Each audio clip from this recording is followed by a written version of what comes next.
Bismillahirrahmanirrahim. Assalamualaikum warahmatullahi wabarakatuh. Alhamdulillahi rabbil alamin. Wassalatu wassalamu ala asyrafil anbiya'i wal mursalin Sayyidina Muhammadin wa ala alihi wa sahbihi ajma'in. Amma ba'd. Rabbi syrah li sadri wa yassir li amri wahlul uqdatam min lisani yafqahu qawli. Segala puji atas nikmat yang telah Allah berikan kepada kita, sehingga pada pagi hari ini Allah masih memberikan kita kesempatan untuk belajar bersama, meskipun melalui online. Salam serta salawat tidak lupa kita curah limpahkan kepada Nabiullah Muhammad Sallallahu Alaihi Wasallam, yakni sebagai sebaik-baik khutbah, suri tauladan yang patut kita tiru dan teladani akhlaknya. Tayyib. Kaifa halukum anak-anak ustadzah? Alhamdulillah. Ustadzah pun di sini alhamdulillah kabarnya baik. Tayyib. Pada pertemuan kali ini insyaallah kita akan membahas lanjutan materi kemarin, yakni materi yang berkaitan tentang apa, Nak? Ada yang masih ingat? Tentang gunung. Ya, betul sekali, tentang gunung. Nah, pasti anak-anak semua ini sudah pada tahu kan ya bentuk gunung kayak gimana? Dan ustazah yakin semua anak-anak ustazah pasti udah pernah lihat gunung. Entah itu di kampungnya, entah mungkin daerah sini yang nampak daripada kita pemandangan tersebut. Nah, Allah juga membahas gunung ini dalam Quran surah An-Naba ayat ke-7. Nah, kita murojaah bareng-bareng ya. Tayyib. A'udzu billahi minasyaitonir rajim. Bismillahirrahmanirrahim. Wal jibala autada.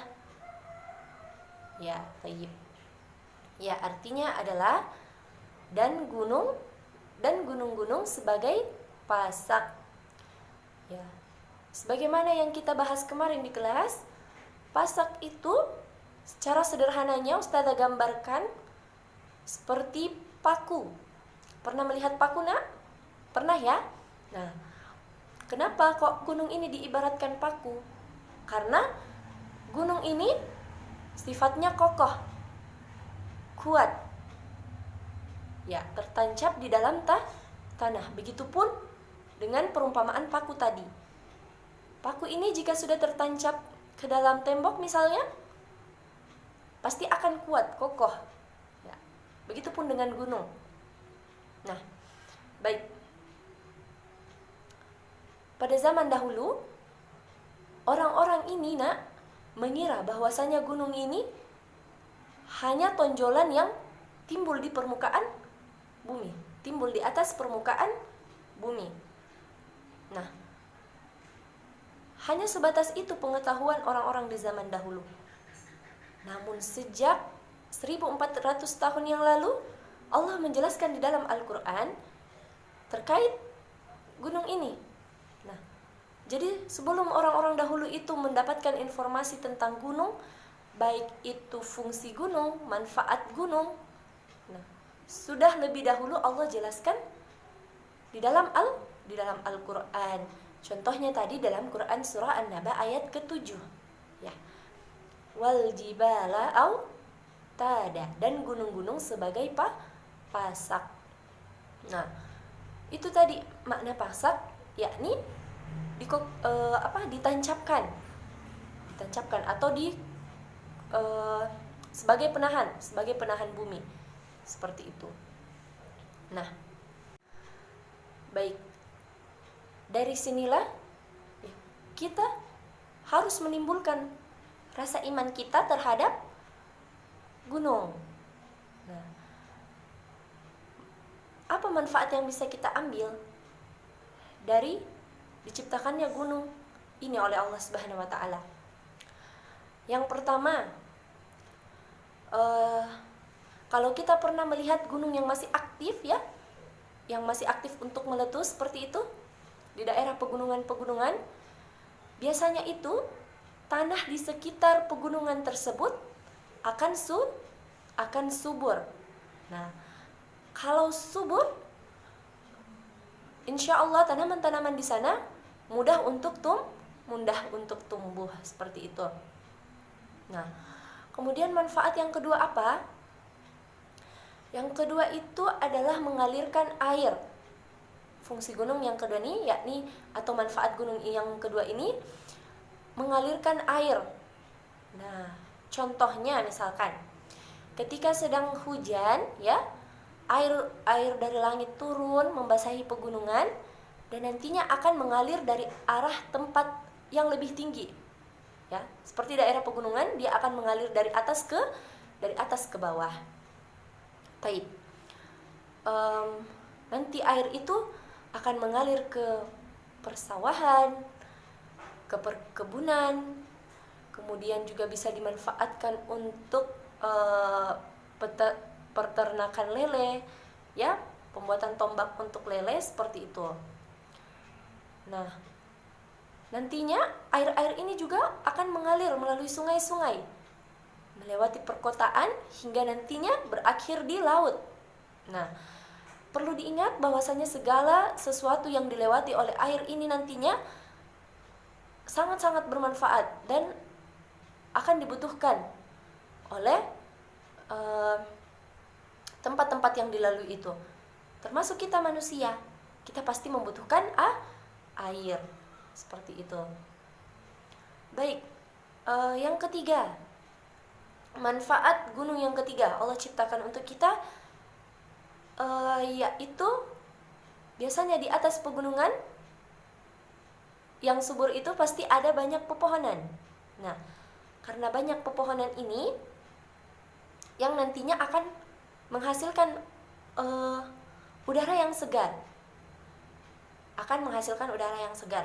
Yang mana kalau udara kita segar, maka insya Allah oksigen dengan mudah kita dapatkan. Oksigen yang bersih, yang dapat kita hirup. Seperti itu. Nah, dan oksigen ini gratis. Masya Allah, Allah ciptakan oksigen ini gratis dari pepohonan. Nah, jadi kita harus bersyukur atas nikmat Allah berupa oksigen terhadap kita. Kemudian manfaat yang selanjutnya atau manfaat yang keempat, yakni mengeluarkan bebatuan. Nah, biasanya gunung yang aktif dan meletus itu mengeluarkan dari dalam perut bumi batu-batuan disertai pasir atau tanah vulkanik. Nah, biasanya batu-batuan itu atau pasir itu tadi bisa digunakan untuk membangun rumah atau tempat tinggal ataupun bangunan-bangunan lainnya. Tayyib, ya, selanjutnya apa yang kita lakukan setelah Allah menciptakan ini semua? Bagaimana seharusnya adab dan akhlak kita terhadap gunung yang Allah ciptakan ini. Nah, disimak baik-baik, insya Allah Ustazah akan menyampaikan tentang adab dan akhlak kita, bagaimana kita memperlakukan gunung, bagaimana kita berakhlak terhadap gunung, seperti itu.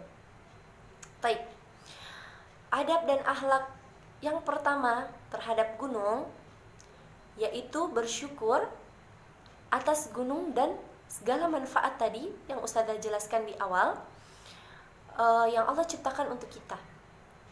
Jadi adab dan akhlak yang pertama adalah bersyukur atas nikmat gunung yang Allah ciptakan untuk kita dengan berbagai macam tadi manfaat-manfaatnya untuk kita.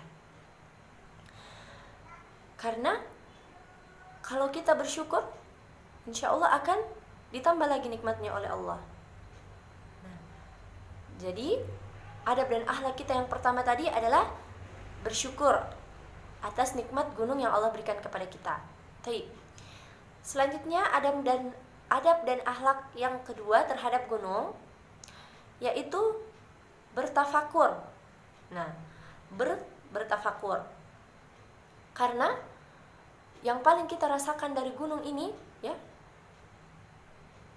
yang paling dapat kita rasakan yakni nikmat oksigennya, ya.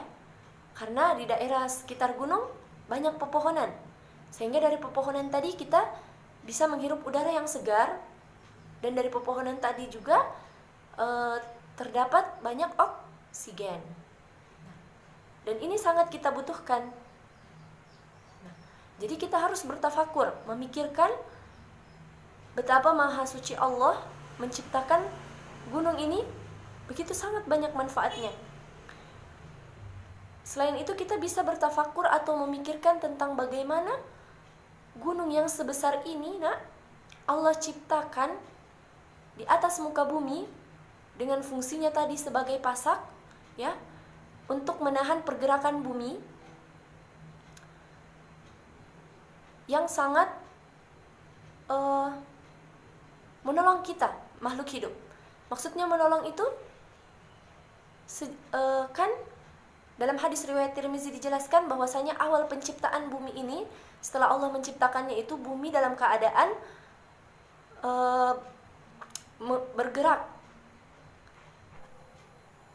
Sehingga Allah berfirman kepada gunung, wahai gunung, jadilah dan menetaplah di atasnya, sehingga bumi pun menjadi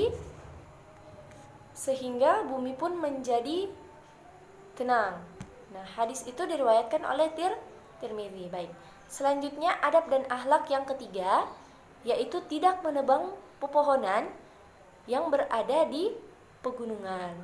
Karena dampaknya dapat mengakibatkan bencana alam, utamanya bencana seperti tanah longsor dan banjir ketika terjadinya hujan. Jadi adab dan akhlak kita yang ketiga adalah tidak boleh menebang pepohonan yang berada di daerah pegunungan. Sekalipun itu pepohonan yang tidak berada di daerah pegunungan, kita juga tetap tidak boleh menebangnya. Karena kita diajarkan untuk mencintai lingkungan dengan tidak menebang pepohonan secara liar. Bahkan kita dianjurkan untuk menanam pohon. Oke, tayyib. Kurang dan lebihnya mohon dimaafkan. Kebenaran hanya datang dari Allah Subhanahu wa taala, sedangkan kesalahan baik dari segi penyampaiannya ataupun ucapan ustazah datangnya dari diri pribadi ustazah. Astaghfirullahaladzim. Subhanaka Allahumma wa bihamdika asyhadu an la ilaha illa anta astaghfiruka wa atubu ilaik. Baik, setelah santri sekalian menyaksikan video pembelajaran hari ini, Ustazah mau mengajukan sebuah pertanyaan nih. Ustazah mau melihat apakah santri benar-benar menyimak materi yang Ustazah sampaikan atau enggak. Oke, dari pemaparan materi yang Ustazah sampaikan tadi, coba santri sekalian menyebutkan 3 manfaat dari gunung yang Allah ciptakan untuk kita. Kalau tahu jawabannya, langsung aja ya jawab via voice note di grup kelas WA. Syukron. Assalamualaikum warahmatullahi wabarakatuh.